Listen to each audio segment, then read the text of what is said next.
तो चलिए सीधे आज के इस बेहद दिलचस्प विश्लेषण में चलते हैं। हम एक ऐसे रहस्यमयी सफर पर निकलने वाले हैं जो हमें श्रीलंका के उन घने और प्राचीन वर्षावनों के भीतर ले जाएगा, जहां आज भी ऐसे अनगिनत रहस्य दबे पड़े हैं जिनके बारे में आधुनिक विज्ञान को कोई भनक तक नहीं है। इस पूरी कहानी और मिशन को हम समझेंगे श्रीलंका के जाने-माने कंजर्वेशन बायोलॉजिस्ट डॉक्टर रानिल नानायक्कारा की रिसर्च और उनके ज़मीनी अनुभवों के नज़रिए से। यह प्रकृति के उन अनदेखे पहलुओं को समझने का एक दुर्लभ अवसर है जो दुनिया की नज़रों से एकदम छिपे हुए हैं। जरा सोचिए, क्या होगा अगर कोई प्रजाति विलुप्त हो जाए और हमें पता ही ना हो कि वो कभी अस्तित्व में थी भी। ये सिर्फ कोई रहस्य नहीं है, बल्कि सोचने पर मजबूर कर देने वाली एक बहुत बड़ी त्रासदी है। क्या होता है उन अनगिनत जीवों का जो विज्ञान की किताबों में अपना नाम दर्ज कराने से पहले ही इस दुनिया से हमेशा के लिए लुप्त हो जाते हैं? जंगल के शांत कोनों में खामोशी से गायब हो रही इस अनदेखी जैव विविधता की कहानी को समझना आज के समय की सबसे बड़ी चुनौतियों में से एक है। भाग 1, श्रीलंका के छिपे वन्यजीव। आइए देखते हैं कि आखिर इस जंगल में ऐसा क्या है। ठीक है, चलिए इस पर गहराई से नजर डालते हैं।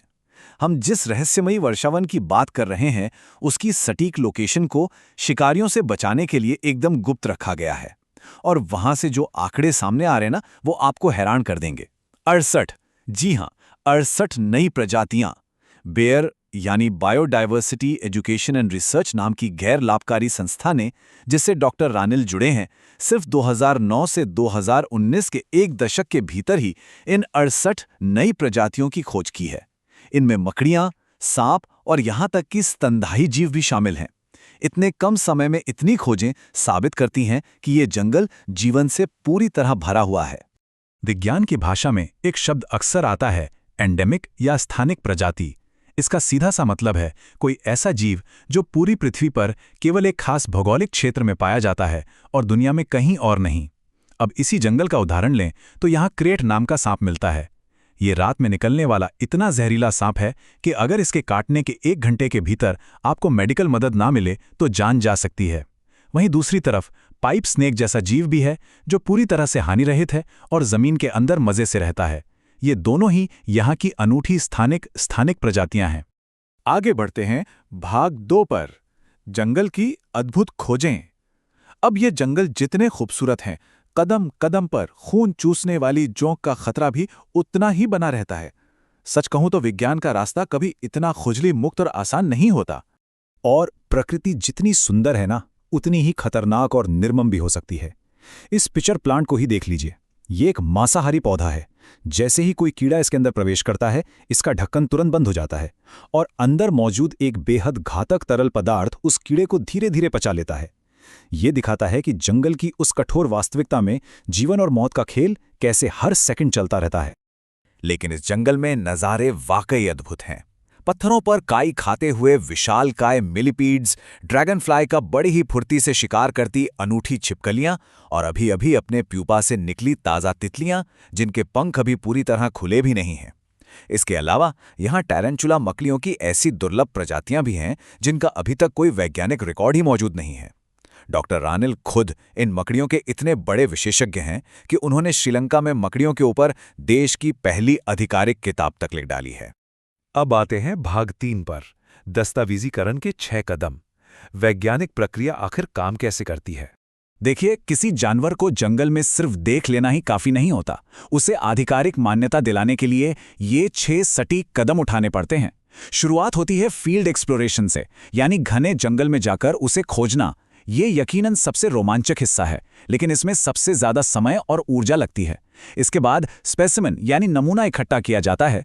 फिर लैब में उसकी शारीरिक संरचना की बारीकी से जांच होती है। दुनिया भर की अन्य ज्ञात प्रजातियों से उसकी तुलना की जाती है। जरूरत पड़ने पर गहराई के लिए मॉलिक्यूलर या डीएनए विश्लेषण होता है और सबसे अंत में जाकर एक रिसर्च पेपर पब्लिश किया जाता है। अब इस स्लाइड में जो बात सचमुच ध्यान देने वाली है वो यह है कि यहाँ डॉक्टर रानल का तरीका बाकी वैज्ञानिक दुनिया से एकदम अलग है। मानक वैज्ञानिक तरीकों में अक्सर जानवर को पकड़ते ही लैब की जांच के लिए तुरंत मार दिया जाता है, लेकिन डॉक्टर रानल का तरीका बेहद नैतिक है। वो जानवर को जिंदा पकड़ते हैं और फिर लैब में उसके प्राकृतिक रूप से मरने का धैर्यपूर्वक इंतजार करते हैं। भले ही एक मकड़ी के बूढ़े होकर मरने का इंतजार करने में वैज्ञानिकों के अपने बाल सफ़ेद हो जाएं, लेकिन ये प्रकृति और उसके जीवों के प्रति एक बहुत गहरे सम्मान की भावना को दर्शाता है। लैब के अंदर का काम बहुत ही बारीक और मेहनत वाला होता है। जानवर के अंगों, खासकर प्रजनन अंगों और दांतों की माइक्रोस्कोप के जरिए जांच की जाती है। और क्योंकि अल्कोहल में सुरक्षित रखने से जानवर का प्राकृतिक रंग पूरी तरह उड़ जाता है, इसलिए उसके जिंदा रहते हुए ही हाई क्वालिटी तस्वीरें लेना बहुत जरूरी होता है। सोचिए, किसी नई खोजी गई मकड़ी की तुलना पहले से मौजूद प्रजातियों से करने के लिए दुनिया भर के महंगे म्यूजियम्स का दौरा तक करना पड़ता है, और अंत में बिना किसी शक के पुष्टि करने के लिए डीएनए सीक्वेंसिंग का सहारा लिया जाता है। यहाँ विज्ञान की दुनिया का एक बहुत ही रोचक और ऐतिहासिक नियम सामने आता है, टैक्सोनॉमी, यानी जीवों के नामकरण का विज्ञान। ये नियम किसी भी वैज्ञानिक को खुद अपने ही नाम पर अपनी खोजी गई प्रजाति का नाम रखने की सख्त मनाही करता है। इसका इस्तेमाल हमेशा किसी और व्यक्ति को सम्मान देने के लिए होना चाहिए। यही वजह है कि खोजी गई एक नई टेरेंट्यूला प्रजाति का नाम डॉक्टर रानिल के बजाय उस मुख्य डोनर के नाम पर रखा जाएगा जिसने इस पूरी रिसर्च के लिए आर्थिक मदद दी है।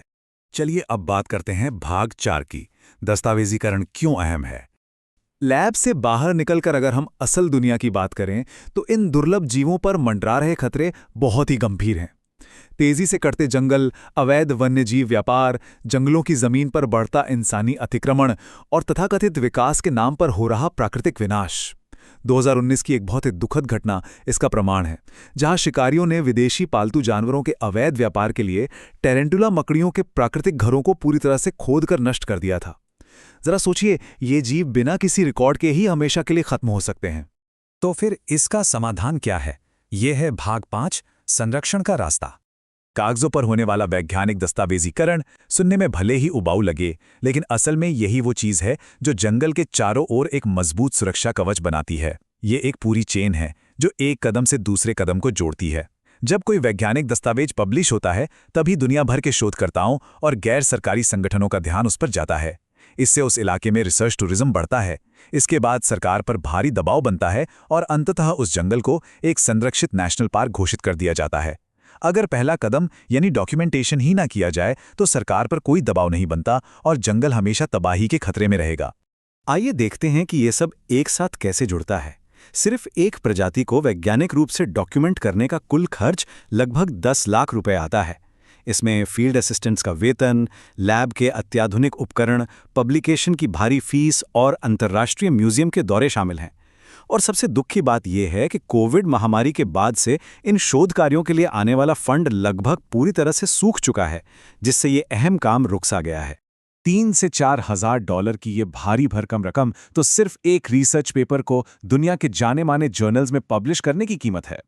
विज्ञान की दुनिया में नेचर, साइंस, जूकीज, जू टैक्सा या जर्नल ऑफ थ्रेटन टैक्सा जैसी प्रामाणिक पत्रिकाओं में रिसर्च का छपना बहुत बड़ा प्रभाव डालता है। लेकिन इस प्रक्रिया की कीमत इतनी ज्यादा होती है कि कई जरूरी खोजें कभी दुनिया के सामने आ ही नहीं पाती। Conservation depends heavily on scientific documentation. वन्य जीवों का संरक्षण काफी हद तक वैज्ञानिक दस्तावेजीकरण पर निर्भर करता है। ये एक वाक्य इस पूरे विश्लेषण का मूल सार है। अगर विज्ञान आधिकारिक तौर पर यह साबित ही नहीं कर सकता कि किसी जंगल में कोई विशिष्ट जीव मौजूद है, तो उस जीव को और उस जंगल को बचाना पूरी तरह से असंभव हो जाता है। अस्तित्व को बचाने की पहली शर्त ही उसकी पहचान करना है। संरक्षण की इस पूरी मुहिम में इंसानों की, विशेषकर स्थानीय लोगों की भूमिका सबसे अहम है। जब जंगल के आसपास रहने वाले ग्रामीणों को शिक्षित और जागरूक किया जाता है, तो वही सबसे बेहतरीन और सतर्क फॉरेस्ट रेंजर बन जाते हैं। वे अवैध शिकारियों के खिलाफ सबसे मजबूत जमीनी ढाल हैं। इस रिसर्च के लिए किया गया आपका डोनेशन न सिर्फ एक नई प्रजाति को एक पहचान देता है, बल्कि स्थानीय समुदाय को सशक्त बनाकर उस प्रजाति को हमेशा के लिए सुरक्षित भी कर देता है। अंत में आपके लिए एक बहुत ही गहरा सवाल है। अगर इंटरनेट की ताकत से लाखों लोग ऑनलाइन एक साथ जुड़ सकते हैं, तो इसी ताकत का इस्तेमाल करके ऐसी कितनी अनजान और दुर्लभ प्रजातियों को हमेशा के लिए विलुप्त होने से बचाया जा सकता है। जैव विविधता की रक्षा करना केवल वैज्ञानिकों का काम नहीं है। हमें सोचना होगा कि इस बेशकीमती प्राकृतिक खजाने को बचाने में हम सामूहिक रूप से क्या भूमिका निभा सकते हैं। इस विश्लेषण में बस इतना ही। उम्मीद है कि इस सफर ने प्राकृतिक दुनिया को देखने का आपका नजरिया जरूर बदला होगा।